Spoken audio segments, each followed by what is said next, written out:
เป็นบ่าวมือสองสุดมนมองมานานแสนนานมีไปใจบุญ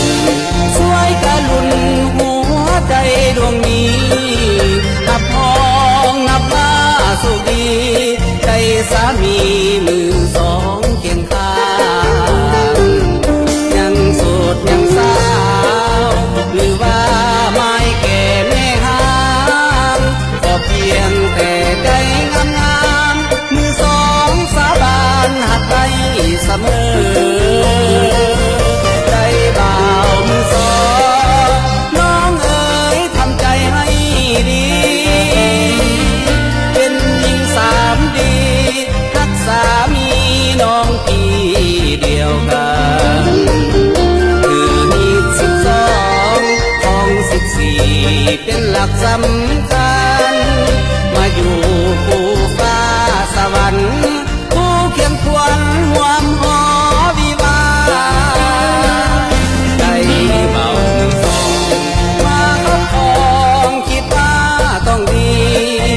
ประสบการณ์มาแล้วหลายปีบ่มีคำว่าสับสนสู้เราแต่หลังที่ยังอย่าได้กังวลก็เพียงแต่น้องหน้ามนเป็นคนดีของบ่าวมือสอง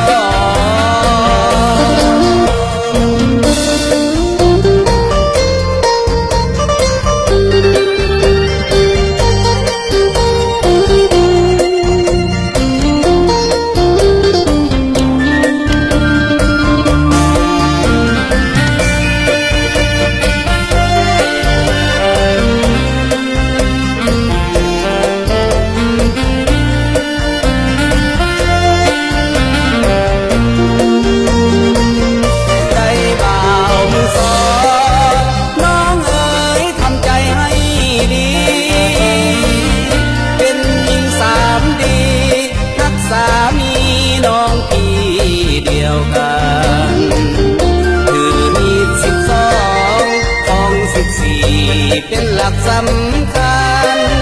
มาอยู่คู่ฟ้าสวรรค์คู่เคียงควรห่วมหอ